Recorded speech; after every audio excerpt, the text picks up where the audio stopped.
Yo, what's going on, guys? It is me, BeardedWithFigs, and welcome to Upgrade Time episode 13. And in this video, I will be showing you some new pickups, some new fix-ups, and just some new additions to my collection. So starting off, I do have some Marvel figures that I did pick up, and because I went to my local comic book store, which really isn't local because it does take a while to actually get there, because I do live outside of London, so yeah, it does take a little while, especially the traffic and all of that.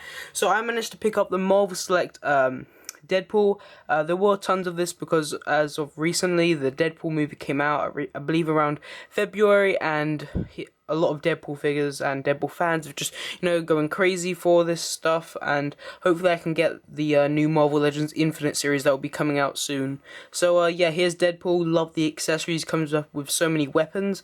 His backdrop, I believe, is just in an accessory box. If you want a review on this guy, just let me know in the comments below. Next is another Marvel figure, and it is from the Marvel Legends Infinite series. This is not a new Marvel Legends Infinite series. This is actually kind of an old one from the Odin Build-A-Figure, and it is Sentry. I really like this one, especially because this vibrant yellow and the head scans are really cool. And yeah, it'd be cool if this cape was a little more softer, because it is kind of a very harder plastic than I would like it to. So there is Sentry. Last Marvel figure that I picked up is a movie 4. I believe this is from For the Dark World, the second 4 movie, and this is really cool. I'm really surprised how much I really like this. The cape is a nice soft material, which is really good, and it doesn't have those weird Y joints. It actually moves out very easily. So yep, there's 4. Pretty cool. Next are some pickups. Firstly, I believe you saw it in my room tour video. I managed to pick up the Elite 41 Finn Balor, which is an absolute masterpiece of a figure. I love the designs. The paintwork on this is incredible, and it just looks really cool with this Sting jacket. So yep, there's Finn Balor. Next is the WrestleMania 32 Undertaker. I'm really surprised how much I really like this. I really love this jeans look. It really is a lot cooler than the previous Undertaker figures. It is a repaint of the Elite 18, which I have no problem with, because I always wanted the Elite 18, just missed out on it. So this is a really cool Undertaker figure. I'm really happy to have this in my collection. Next is the Elite 40. Is this the Elite 40? Yeah, I believe this is Elite 40. But the Elite 40 Lita. Or is this 41? I'm not too sure. Oh god, I can't believe I can't remember. I think this is Elite 40 though. Yeah, here's Lita. Is a really cool figure. I love the leg articulation. It's really cool. The legs, it does surprisingly bend in a lot more than I was expecting, because most of the Diva figures, the articulation on it is really bad. But yeah, here's Lita. Really happy with this figure. So yeah. Next is the Elite 41 wait, oh god, I'm no good with series, but I think this is Elite 40, yeah, I'm pretty sure. But here is the Elite 40 Umaga, which is really cool. Love the tattoos on this. The attire is really cool. I love the red, the Umaga sign down there, and there's a picture of Umaga, and the tattoos are really well done. Here's his hand that, does for the spike and stuff. So if there's any figures so far that you want me to review, just let me know.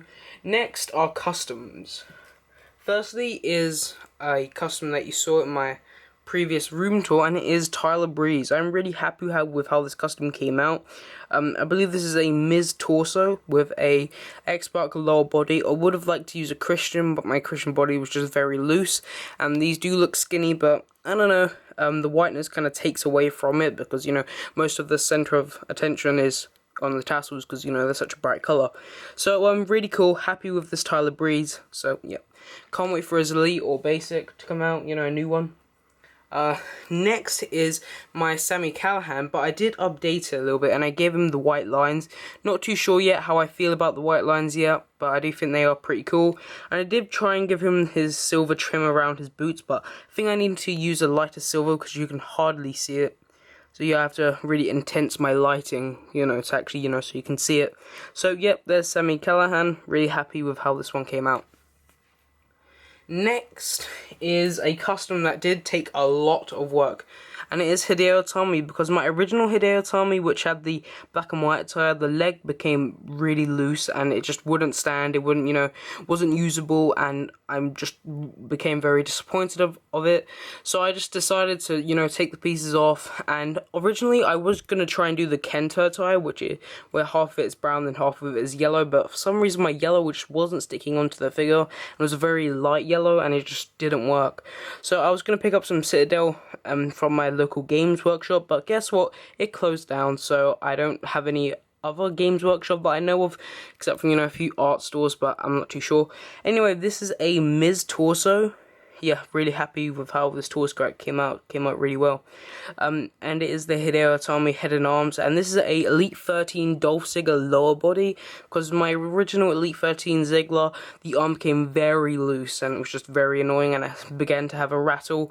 I believe these are some Elite 32 Daniel Bryan kick pads. As you can tell, it has the trim, and I did paint over it, as you can tell by the glossiness of it. So yep, there's Hideo Itami. Really happy with how that one came out. Last but not least is my custom Elite Claudio Castagnoli. I've gotten so much good feedback from this on Instagram. I told people to rate it from 1 to 10. I got a lot of 9s and 10s, which is just really cool. This was originally an actual Claudio Castagnoli custom that I got from my friend, one of my best friends, Ryan from Wadfigs, when we did a trade, which I believe is over a year ago now, and this body was just sitting in my photo bin. The Claudio Castagnoli logo was removed because it just began chipping, and it just didn't look good anymore. So I decided to give it some basic Hulk Hogan arms, which I think work well for this body, and I did print out some decals. I managed to get this CC logo here. I think I need to use some different ones because it looks a little large, but I'm not too sure. These are just some red knee pads. I believe these are from the Elite 38 Daniel Bryan. A red knee brace from the basic Stone Cold. Elite 15 Sin Cara boots. And this is a custom head scan that I made. As you can tell, I did remove all of the hair all around it. And I also decided to give it a bit of a lighter brown around the beard, and I think it came out really great. So yeah, really happy with this custom, and yeah guys, that is all of the stuff that I managed to pick up, and there's everything lying there along the ground. So I hope you guys enjoyed this video, and stay tuned for more upcoming videos. And again, thank you guys for 2,000 subscribers, absolutely insane, and thank you guys for watching this video, and stay tuned to the next upgrade time.